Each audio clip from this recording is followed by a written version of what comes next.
Hey everybody, it's Joe Taluki back here with the Waterbox 130.4 build.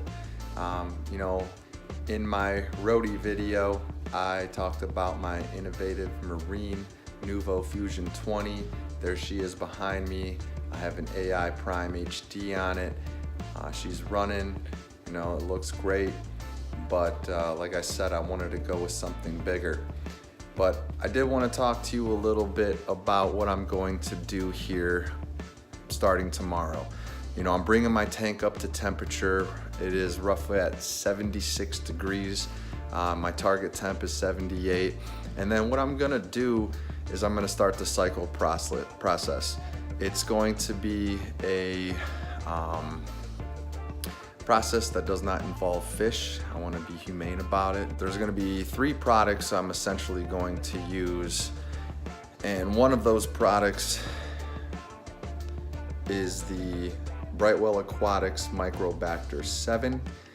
This is going to be added in after I use some Dr. Tims One and Only. I ordered 5 2-ounce bottles of that. They were an add-on on Amazon for $6.55 a piece, I believe. So I'm gonna add all 5 of those bottles in at once, along with some Dr. Tims ammonium chloride. So what this is going to do is add ammonia to my tank and start the cycling process pretty quickly. So, I'm still gonna let my tank sit for about, 6 weeks. I am gonna monitor all the levels, and if I have to wait longer, I will. But I just want to seed it. I started with the dry rock. I know some people have a differing view on that. My view is I used live rock in the past before, and it was nothing but a problem for me. You get unwanted pests, you get aptasia, you can get, I ended up getting an emerald crab on one. So, I don't want to deal with that, because to catch those and to eradicate, all that stuff, it's tough. I sit there and I help some of my friends, and they go through the same thing, and I don't want to deal with it. So, that's why I'm going to go with the bacteria additives. I don't know. We'll see how it works.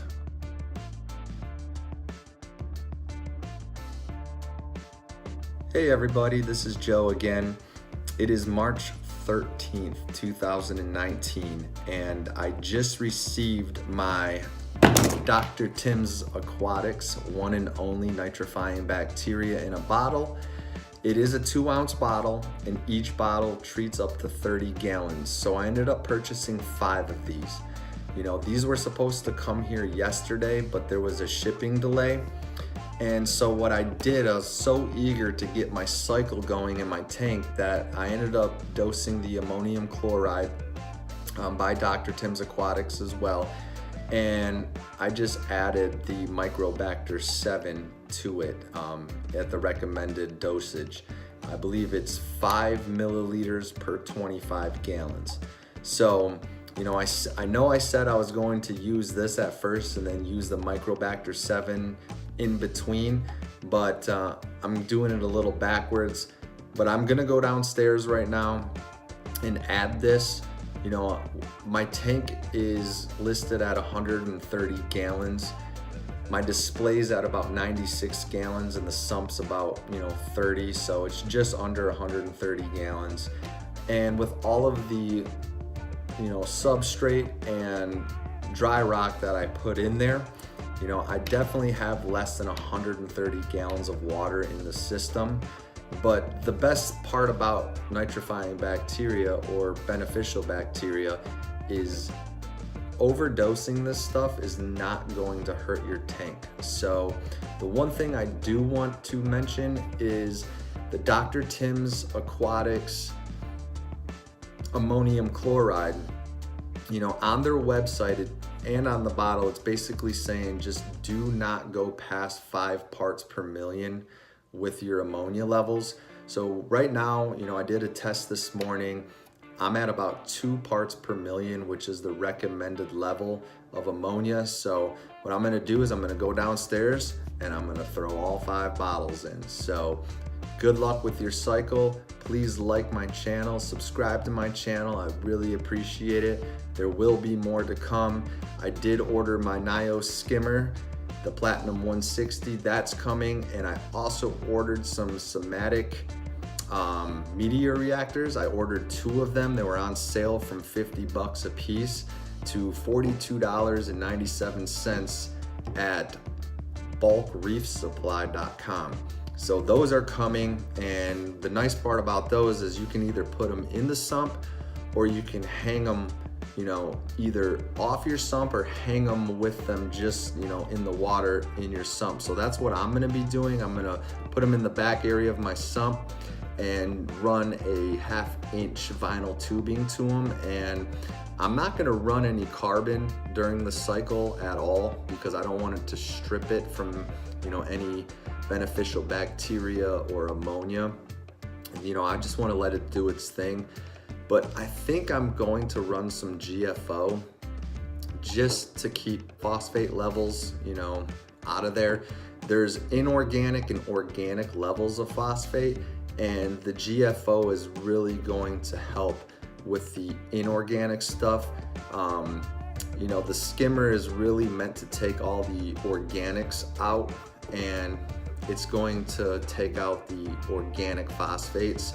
I'm not gonna run that either until my tank is cycled, because I really don't have a lot of organics in there right now, if any.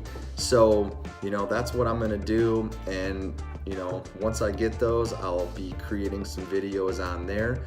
And one other thing, I'm going to order today from marinedepot.com their controller board.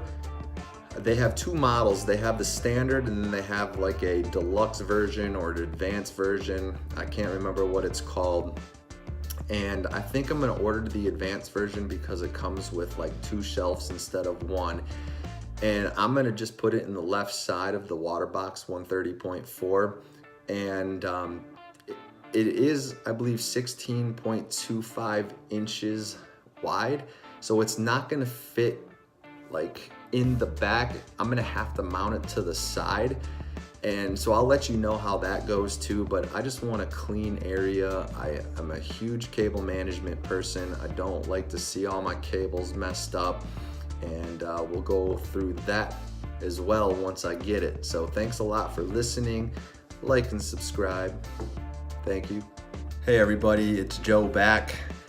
I'm gonna test for some ammonia again. So I just kind of wanted to go through how I do it. I'm using the API Saltwater Master Kit. I know there's a lot of debate on this kit and that it's not as accurate as, say, like the Red Sea one. I'm looking into getting the Hannah checkers.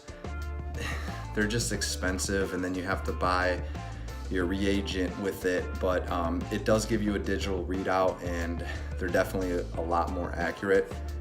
But the Ammonia Test kit comes with 2 parts. You have your test bottle 1 and then your test bottle 2. And it's 8 drops of each. So what we're gonna do is we're gonna open this and we're gonna put 8 drops into this Appy. I call it Appy. I know it's API, but you put 5 milliliters of tank water in here, and there's a line so you know exactly where to go, but we're gonna put 8 drops.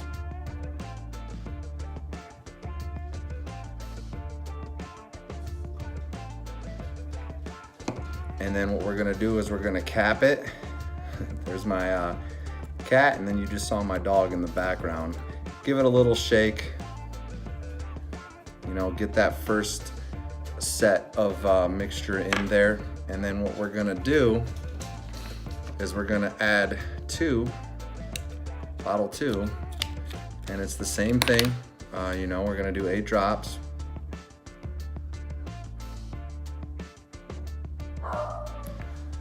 So there's our 8 drops. My dog's barking right now. And what we're gonna do is we're gonna mix this up. And then what we wanna do is let it sit for about 5 minutes. So that's what we're gonna do. So basically it turns this yellow creamy color at first. I know it's very unpleasant, but what it's going to do is it's going to turn any one of these shades that are on the card. And what you're gonna do is read the ammonia part, which is right here. So basically the yellow is 0 parts per million, and then that light green is 0.25 parts per million. What we wanna see is this green right here, which is your 2 parts per million. So we're just gonna let it sit. I'm gonna come back as soon as the color changes. All right, so it's been about 5 minutes and I'm going to show you the color of this. So here's the color. I don't know if you remember it being yellow, but it is this green color, and comparing it to the chart, it looks to be about 1 part per million. So I'm going to add a little bit more ammonia and then test it tomorrow morning to get at that 2 spot. So yep, I just wanted to show you how that test kit works and go from there. So please stay tuned.